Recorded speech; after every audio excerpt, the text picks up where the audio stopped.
Hey y'all, good afternoon. Thank you for being here. My name is Charan Venkatesh, and I'm going to be talking about how a nuclear energy plant works. So right now I'm pursuing computer engineering through Dallas College, and I plan on transferring to UTD. And if you all would mind introducing yourselves on videos. I'm Ari. I'm an electrical engineering major here at Dallas College. Okay. My name is Angela. I am a pre-med at Dallas College and my major is in finance. Okay. So as far as nuclear energy is concerned, what do y'all think? What's your opinion? Is it good or bad? I think it needs to be utilized more, so I'm more on the side that it's good. It's good. And what about I'm team nuclear energy. okay? So we have both for nuclear energy, which is kind of rare because most people these days have kind of like a negative impression of nuclear energy. But what I'm going to do today is explain about how nuclear energy actually works and try to bring more clarity to the good and the bad of nuclear energy. So according to the Department of Energy, what nuclear energy is basically uh, extracting energy from the atom. So you have the atoms normally have energy built up in them, and then what a nuclear power plant does is it tries to extract that energy either by using fission, which is basically the splitting of the atom, or fusion, which is basically using another atom and bashing into that atom to release more energy. So what happens is once it releases that energy, these neutrons are then used to heat up water inside nuclear power plants, and this water then boils, generates steam, and these steams then turn turbines, gas turbines, and these turbines are then used to rotate electric motors, and that's what actually generates electricity. That's the simplest form of what nuclear energy is, according to the Department of Energy. According to an MIT article, nuclear energy basically has two types. You have you have pressurized water reactors and you have boiling water reactors. So according to Penn State, pressurized water reactors are basically water being introduced into a pre-pressurized chamber that already has water vapor that's in a pressurized chamber, and then they're just passing water through it, and then water instantly vaporizes, and then that's used to rotate turbines, and that is what generates electricity. That's 60% of nuclear power plants across the world.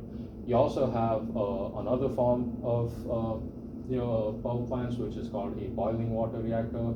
Water is basically you have a nuclear core that's immersed in water that naturally boils water. There's no pressure involved over there, and then the steam coming off of that water is then pumped into a turbine, and that turbine is used to generate electricity. So according to a Penn State article, like I said, 60% of reactors across the world use pressurized water reactors, and for example, the reactor that they had at 3 Mile Island, I'm sure some you might know about that. The failure of a nuclear power plant at 3 Mile Island outside of New York. That used a pressurized water reactor, but the cause of failure over there was more human failure, where someone did drop enough control rods to control the nuclear fission process, and that ended up causing a failure over there. You also have Fukushima. Fukushima was more of a boiling water reactor. What ended up happening over there was, since the nuclear core was immersed inside of water, once the chamber containing this water, this radioactive water did crack, it seeped into the groundwater, and that's what caused them to evacuate Fukushima, because the groundwater wasn't safe anymore to drink, and so they had to evacuate the entire city. So that was Fukushima. So is nuclear energy bad? It could be bad if it was if we all depended only on humans, but these days you have so many fail-safes, so many redundancies, and so many automated systems that nuclear energy is actually probably more safe than, say, for example, a coal plant or even an oil plant that's out there. As far as carbon emissions are concerned, nuclear energy has virtually no carbon emissions because it uses water, it uses steam, to drive the turbines. Whereas with a coal or oil power plant, obviously you're using oil-based or coal, and you obviously have carbon emissions over there. Even solar panels, it takes about 1 metric ton of coal to produce enough solar panels to put on top of an average home to power it. So even solar plants have a lot of coal that goes behind it. It's not at the consumer side where it's already produced and they're using it to generate electricity. It's more on the production side of the solar panel. Obviously we know about the federal order, the executive order that came around where it deregulated the nuclear energy industry, where data centers can now build their own modular nuclear plants, which are basically the size of a classroom, and they use that to power the entire data center. So those are usually around 1 megawatt, which is what an average data center needs.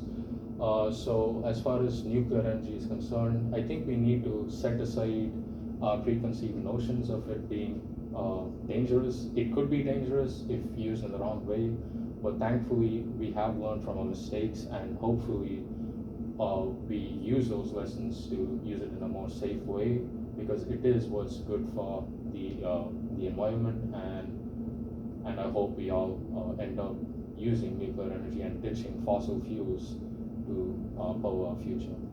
Thank you all for being here, and thank you for being patient with me. I hope you all have a great rest of your day. Thank you so much for having us. Yeah. Give me a quick second while I just make sure I didn't fuck up again. I'm sorry, guys.